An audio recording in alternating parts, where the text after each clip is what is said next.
Hello friends, welcome to my YouTube channel. इस video में आप लोगों को जानकारी देने वाला हूँ Axis Bank Liberty savings account के बारे में कि इस अकाउंट के क्या क्या फीचर्स हैं, इस अकाउंट में आपको क्या बेनिफिट्स मिलते हैं, इस अकाउंट को ओपन करने के लिए एलिजिबिलिटी क्राइटेरिया क्या है, इस अकाउंट के क्या फीस और चार्जेस है। तो एक एक करके हम सभी के बारे में जानेंगे। चलिए हम सबसे पहले बात कर लेते हैं इसी अकाउंट में मिलने वाले फीचर्स और बेनिफिट्स के बारे में। तो इस अकाउंट का जो सबसे बड़ा फीचर है या फिर आप कह सकते हैं मेन हाईलाइट वो ये है कि इस अकाउंट में आपको आज़ादी मिलती है कि आप चाहें तो 25,000 रुपये बैलेंस मंथली मेंटेन करें या फिर आप चाहें तो 25,000 रुपये मंथली स्पेंड करें, क्योंकि इसमें जो मंथली एवरेज बैलेंस की रिक्वायरमेंट है वो 25,000 रुपये की है। लेकिन अगर आप 25,000 रुपये बैलेंस किसी महीने में स्पेंड कर देते हैं तो उस महीने आपको 25,000 रुपये बैलेंस अलग से मेंटेन करने की ज़रूरत नहीं होगी। अब एक बात क्लियर होनी चाहिए कि स्पेंड का मतलब स्पेंड होता है, ना कि फंड ट्रांसफर। जैसे कि आप NEFT, RTGS, IMPS वगैरह से जो फंड ट्रांसफर करते हैं या फिर UPI से भी आप जो किसी को पैसे भेज रहे हो तो ऐसा नहीं चलेगा। स्पेंड का मतलब होता है मर्चेंट पेमेंट, जैसे कि आप ऑनलाइन शॉपिंग कर रहे हो या फिर बिल पेमेंट्स कर रहे हैं। तो इसमें आप चाहे नेट बैंकिंग का इस्तेमाल करें, मोबाइल बैंकिंग का इस्तेमाल करें, UPI का इस्तेमाल करें, क्योंकि आजकल तो UPI से भी पेमेंट्स वगैरह होते हैं। जो मर्चेंट पेमेंट्स होते हैं वो UPI से भी होते हैं। और इसी तरीके से आप चाहे तो डेबिट कार्ड का भी इस्तेमाल कर सकते हैं पेमेंट करने के लिए, ऑफलाइन चाहे ऑनलाइन, जैसे कि स्वाइप करके या फिर आप ऑनलाइन किसी वेबसाइट अमेजोन, फ्लिपकार्ट या किसी भी वेबसाइट पर आप यूज़ कर रहे हो, डेबिट कार्ड से पेमेंट कर रहे हो। तो इस तरह के पेमेंट्स स्पेंड के अंदर आते हैं। बाकी जो फंड ट्रांसफ़र होते हैं वो स्पेंड के अंदर नहीं आते हैं। तो इसलिए आप ये मत सोचिएगा कि आप जो इस अकाउंट को ओपन करा लिए 25,000 रुपये आपको स्पेंड करने होते हैं तो 25,000 रुपये अपने किसी दूसरे अकाउंट में आप ट्रांसफ़र कर लेंगे तो आपको अलग से बैलेंस मेंटेन करने की ज़रूरत नहीं होगी। तो ऐसा नहीं है। स्पेंड का मतलब होता है मर्चेंट पेमेंट्स, ना कि फंड ट्रांसफ़र वगैरह। इस अकाउंट पे आपको जो डेबिट कार्ड दिया जाता है, लिबर्टी डेबिट कार्ड, उस पर हर वीकेंड में 5% का कैशबैक मिलता है फूड, इंटरटेनमेंट, शॉपिंग और ट्रैवल पे। और आप हर महीने 500 रुपये तक का कैशबैक इससे ले सकते हैं मैक्सिमम। लेकिन जिस महीने आपका बर्थडे होता है उस महीने आप 1,000 रुपये तक का कैशबैक ले सकते हैं। मतलब कि नॉन बर्थडे वाले मंथ में आपको सिर्फ 500 रुपये तक का कैशबैक मिलेगा और जिस मंथ आपका बर्थडे होगा उस मंथ में आपको 1,000 रुपये तक का कैशबैक मिलेगा इसी डेबिट कार्ड पे। इस डेबिट कार्ड की जो लिमिट होती है daily ATM cash withdrawal limit 50,000 की होती है और बाकी POS और ऑनलाइन ट्रांजैक्शन की लिमिट वो डेली की 3 लाख तक की होती है।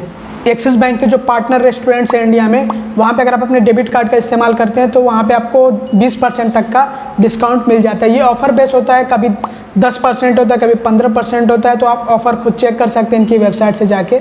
इस अकाउंट में आपको ATM ट्रांजैक्शन लिमिट ज़्यादा मिलती है, 30 फ्री ट्रांजैक्शन लिमिट आपको दी जाती है। इसमें फाइनेंशियल ट्रांजैक्शन और नॉन फाइनेंशियल ट्रांजैक्शन दोनों ही शामिल होते हैं। फाइनेंशियल ट्रांजैक्शन जैसे कि आपको कैश विड्रॉल करना हो गया, नॉन फाइनेंशियल ट्रांजैक्शन जैसे आप बैलेंस चेक करते हैं, मिनी स्टेटमेंट देखते हैं या फिर आप पिन चेंज करते हैं, तो ये सारे जो ट्रांजैक्शन होते हैं ये नॉन फाइनेंशियल ट्रांजैक्शन कहलाते हैं। क्वार्टरली 60,000 रुपया इससे ऊपर स्पेंड करने पे आपको 750 रुपये तक का हर क्वार्टर यानी कि हर तिमाही में गिफ्ट वाउचर दिया जाता है। और ये जो गिफ्ट वाउचर होता है ये अलग अलग ब्रांड्स का होता है, तो आप अपने हिसाब से चूज़ कर सकते हैं कि आपको किस ब्रांड का चाहिए, किस कंपनी का चाहिए। जैसे कि अमेजोन का होता है, बिग बाज़ार का होता है, ओला का होता है, क्रोमा का होता है, लाइफ स्टाइल का होता है, जोमेटो गोल्ड का होता है। तो आप अपनी मर्ज़ी से चूज़ कर सकते हैं कि आपको किस ब्रांड या किस कंपनी का गिफ्ट वाउचर चाहिए, तो आप उसको रिडीम कर सकते हैं, इस्तेमाल कर सकते हैं उसको। इस अकाउंट से आप 15,000 रुपये तक एनुअल सेविंग्स कर सकते हैं। वो कैसे आप कर सकते हैं, इन्होंने एक छोटा सा चार्ट बनाया है, तो वो आप देख लीजिए कि कैसे आपको इस अकाउंट में 15,000 रुपये तक की सेविंग्स मिलती है। NEFT और RTGS इस अकाउंट पे आपको अनलिमिटेड फ्री मिलते हैं, लेकिन फ्री जो होता है वो फ्री नहीं होता है। अभी आपको आगे बताऊँगा कैसे फ्री नहीं होता है। आपको 20,000 तक का कॉम्प्लीमेंट्री हॉस्पिटल कैश इंश्योरेंस मिलता है per year including COVID-19। Personal accident cover आपको 5 लाख तक का मिलता है और 1 करोड़ का एयर एक्सीडेंट कवर मिलता है। अब दोस्तों बात कर लेते हैं इसी अकाउंट को ओपन करने के लिए एलिजिबिलिटी क्राइटेरिया के बारे में कि कौन लोग इस अकाउंट को ओपन कर सकते हैं, कौन नहीं कर सकते हैं। तो जिनकी एज 18 या 18 अबव है वो इस अकाउंट को ओपन कर सकते हैं, एलिजिबल है इस अकाउंट के लिए। इस अकाउंट में आपको पता है कि 25,000 रुपये की इनिशियल फंडिंग करनी होती है अकाउंट ओपन करने के लिए और 25,000 रुपये आपको या मेंटेन करने हैं या 25,000 रुपये मंथली स्पेंड करने हैं। तो आपको अपने हिसाब से चलना होगा कि आप 25,000 रुपये मेंटेन करना चाहते हैं या फिर स्पेंड करना चाहते हैं। और इंडियन रेसिडेंट होना ज़रूरी है इस अकाउंट को ओपन करने के लिए। हिंदू अनडिवाइडेड फैमिली भी इस अकाउंट को ओपन कर सकती है। और अगर डॉक्यूमेंट्स के बारे में बात करें तो अप्लीकेंट के हिसाब से डॉक्यूमेंट्स लिए जाएंगे। जैसे कि हिंदू अनडिवाइडेड फैमिली के लिए उसमें थोड़े से ज़्यादा डॉक्यूमेंट्स लगते हैं, अलग थोड़े डॉक्यूमेंट्स होते हैं। और इसी तरीके से जो ज्वाइंट अकाउंट ओपन करते हैं उसमें भी थोड़ा ज़्यादा डॉक्यूमेंट्स लिए जाते हैं।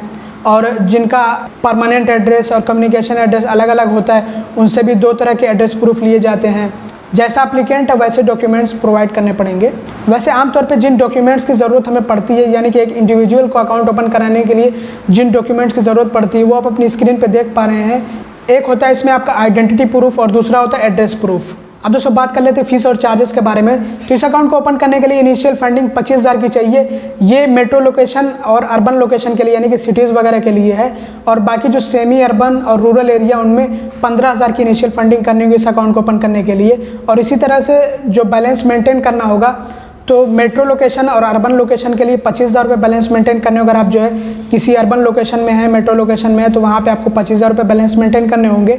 और अगर आप किसी सेमी अर्बन लोकेशन में है या फिर रूरल लोकेशन में है, तो आपको 15,000 रुपये बैलेंस मेंटेन करने होंगे। मेट्रो, अर्बन, सेमी अर्बन में मंथली एवरेज बैलेंस मेंटेन करना होता है, और रूरल में क्वार्टरली एवरेज बैलेंस मेंटेन करना होता है। अब दोस्तों बात कर लेते हैं नॉन मेंटेनेंस चार्जेस के बारे में। ये थोड़ा सा कॉम्प्लिकेटेड है, लेकिन समझना इसको आसान है। अगर आप समझना चाहें तो बिल्कुल इजीली समझ सकते हैं। जैसे कि मैंने आप लोगों को बता दिया कि अलग अलग लोकेशंस में कैसे हमें अलग अलग बैलेंस मेंटेन करना होता है, चाहे वो मेट्रो हो गया, अर्बन हो गया, सेमी अर्बन हो गया और रूरल हो गया। तो 25,000 रुपये हमें मेंटेन करना होता है, 25,000 रुपये और 15,000 रुपये मेंटेन करने होते हैं। तो ये जो रिक्वायर्ड एवरेज बैलेंस है, यानी कि हमें जो जितना बैलेंस मेंटेन करना है, जितनी की ज़रूरत है, उसमें से अगर बैलेंस कम होता है तो हमसे चार्जेस लिए जाते हैं। अब ये चार्जेस कैसे होंगे इसको आप समझिए कि हर 100 रुपये कम होने पे, जितना हमें रिक्वायर्ड एवरेज बैलेंस मेंटेन करना, उसमें से हर 100 रुपये कम होने पे 10 रुपये का चार्ज लिया जाएगा। हर 100 रुपये पे 10 रुपये का चार्ज जोड़ा जाएगा, लेकिन आपको 500 रुपये देने होंगे अगर ये अमाउंट बहुत ज़्यादा बड़ा हो जाता है। जैसे कि अगर आपके अकाउंट से जो है 10,000 रुपये मान लीजिए कि कम हो गए, आपको ज़रूरत थी 15,000 रुपये बैलेंस मेंटेन करने की या फिर 25,000 रुपये बैलेंस मेंटेन करने की, लेकिन उसमें से 10,000 रुपये कम हो गए। तो अगर आप 10,000 रुपये जोड़ें कि आप जो है 100 रुपये पे 10 रुपये जोड़ें, तो वो जो 1,000 रुपये का अमाउंट चला जाएगा। तो यहाँ पर आपसे 500 रुपये का चार्ज लिया जाएगा। तो हर 100 रुपये कम होने पे 10 रुपये का चार्ज या फिर 500 रुपये, जो भी इसमें से कम होगा वो आपसे चार्ज लिया जाएगा। लेकिन आपको एक बात और भी क्लियर करना चाहूँगा कि ऐसे 100-200 रुपये कम होने पे अगर आप ये सोचें कि चलिए 100-200 रुपये कम हुए तो उसमें से 10-20 रुपये हमसे चार्ज ले लिया जाएगा, उसमें अलग से GST भी जोड़ लिया जाएगा, तो ऐसा नहीं होने वाला, क्योंकि मिनिमम यहाँ पे 150 रुपये का चार्ज आपसे लिया जाएगा। ये आपको पता होना चाहिए कि अगर आपके अकाउंट से 100 रुपये भी कम होते हैं तो वहाँ पे 10 रुपये प्लस GST का चार्ज आपसे नहीं लिया जाएगा, बल्कि 150 रुपये का चार्ज लिया जाएगा, क्योंकि मिनिमम 150 रुपये आपसे चार्ज लिए जाएंगे, और जो मैक्सिमम जाएगा वो 500 रुपये तक जाएगा, क्योंकि इसमें से जो भी कम होगा अमाउंट वो आपसे लिया जाएगा। मैंने अभी शुरू में बता दिया, तो वो रिपीट करने की ज़रूरत नहीं है। मुझे पता है कि थोड़ा सा कॉम्प्लिकेटेड है, लेकिन आप इसको समझ सकते हैं। अगर आप चाहें तो मैं लिंक डिस्क्रिप्शन में दे दूँगा, वहाँ पर जाकर आप पढ़ के इसको अच्छे से समझ सकते हैं। और अब बात कर लेते हैं डेबिट कार्ड के बारे में। तो डेबिट कार्ड जो आपको इस अकाउंट पे दिया जाता है वो लिबर्टी डेबिट कार्ड होता है, और ये खासकर इसी अकाउंट के लिए बनाया गया और इसी अकाउंट पे इशू किया जाता है। तो जो इस डेबिट कार्ड की इशुएंस फी वो 250 रुपये प्लस GST है, और एनुअल फी 300 रुपये प्लस GST। और अगर कोई ज्वाइंट अकाउंट ओपन करता है तो ज्वाइंट डेबिट कार्ड भी मिलता है। तो ज्वाइंट डेबिट कार्ड की इशुएंस फी 200 रुपये है और एनुअल फी 300 रुपये है। GST जितने भी फीस और चार्जेस हैं उन सब पे अलग से जोड़ा जाता है। चेकबुक इस अकाउंट में आपको अनलिमिटेड फ्री में दिया जाता है। मंथली कैश ट्रांजैक्शन लिमिट इस अकाउंट में आपको 5 बार की फ्री मिलती है या फिर 2 लाख तक की फ्री मिलती है। कैश ट्रांजैक्शन जैसे कि आप ब्रांच से कैश विड्रॉल करते हैं, यानी कि पैसा निकालते हैं या फिर कैश डिपॉजिट करते हैं, पैसे जमा करते हैं, तो इसको कहा जाता है कैश ट्रांजैक्शन। इसमें आप सेल्फ और थर्ड पार्टी की भी मदद ले सकते हैं। तो मंथली फ्री लिमिट आपको जो दी जाती है वो 5 बार की फ्री होती है या फिर 2 लाख तक की होती है। इसका मतलब ये होता है कि इनमें से आप जो पहले इस्तेमाल कर ले लिमिट, उसके बाद लिमिट खत्म हो जाती है, उसके बाद चार्जेस लगने लग जाते हैं। जैसे कि 2 लाख की आपको फ्री लिमिट मिली है, तो अगर आपने 2 लाख रुपए कैश ट्रांजैक्शन कर लिए, चाहे आपने पैसे निकाले हो या फिर जमा किए हो, उसके बाद या फिर दोनों किए हो आपने, उसके बाद से चार्जेस लगने लग जाएंगे। या फिर आपने 5 बार अगर ट्रांजैक्शन कर लिए हैं तो फिर 2 लाख तक की वो जो लिमिट होती है वो खत्म हो जाती है। चाहे आपने जो कैश ट्रांजैक्शन किया हो वो हज़ार रुपये का ही क्यों ना किया हो, लेकिन 5 बार की लिमिट पूरी हो जाने के बाद चार्जेस लगने लगेंगे। और नॉन होम ब्रांच पे आपको 25,000 तक की कैश ट्रांजैक्शन की लिमिट दी जाती है, चाहे आप डिपॉजिट करें या फिर विड्रॉल करें। पर डे आपको 25,000 की लिमिट मिलती है, मंथली नहीं होती है, पर डे की होती है। तो लिमिट क्रॉस हो जाने पे आपसे जो चार्जेस लिए जाएंगे, ये मैं सेल्फ के लिए बता रहा हूँ, यानी कि अगर आप खुद से कैश डिपॉजिट करते हैं या फिर कैश विड्रॉल करते हैं तो जो चार्जेस आपसे लिए जाएंगे, हर 1000 रुपये पे 5 रुपये का चार्ज लिया जाएगा। GST अलग से जोड़ा जाता है, जितने भी फीस और चार्जेस होते हैं, लेकिन मिनिमम 150 रुपये का आपको चार्ज देना होगा। तो आप ये मत सोचिएगा अगर आप जो 1000-2000 तक का कैश ट्रांजैक्शन करें, चाहे आप पैसे निकाल रहे हो जमा कर रहे हो, तो आप 5 या 10 रुपये का चार्ज होगा। ऐसा नहीं है, मिनिमम 150 रुपये का चार्ज आपको देना होगा। और थर्ड पार्टी के लिए हर 1000 रुपये पे 10 रुपये का चार्ज जोड़ा जाता है। मिनिमम यहाँ पे भी 150 रुपये का चार्ज लिया जाएगा। अगर आप कैश डिपॉजिट मशीन से कैश डिपॉजिट करते हैं नॉन बैंकिंग आवर्स में या फिर हॉलीडेज़ में, तो कन्वीनियंस फीस ली जाती है आपसे हर ट्रांजैक्शन के लिए 50 रुपये। तो तो जैसे कि मैंने आप लोगों को बताया था कि NEFT और RTGS अनलिमिटेड आपको फ्री मिलता है कि जितनी बार आप चाहें उतनी बार आप NEFT और RTGS से फंड ट्रांसफ़र कर सकते हैं। तो आप ऑनलाइन कर सकते हैं, लेकिन ब्रांच से तो ब्रांच के लिए फेयर यूजेज चार्जेस लिए जाते हैं, ये आपको पता होने चाहिए।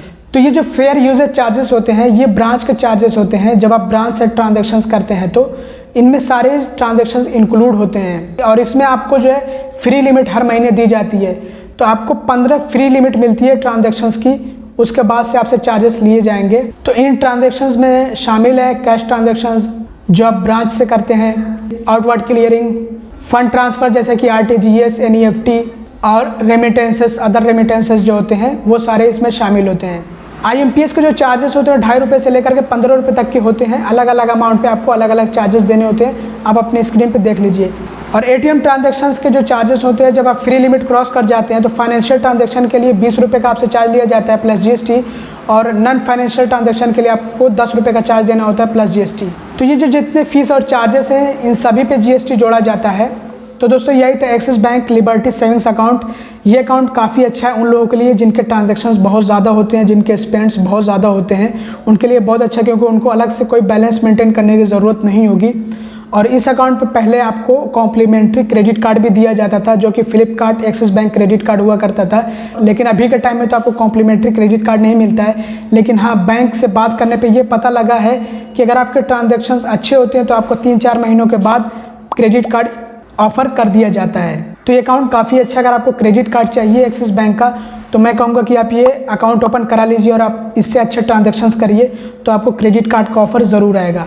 उम्मीद करता हूँ दोस्तों इस वीडियो से आपको काफ़ी कुछ जानकारी मिल गई होगी। अगर आपको वीडियो पसंद आता तो लाइक कर लीजिएगा और चैनल को सब्सक्राइब कर लीजिएगा। वीडियो देखने के लिए बहुत बहुत धन्यवाद।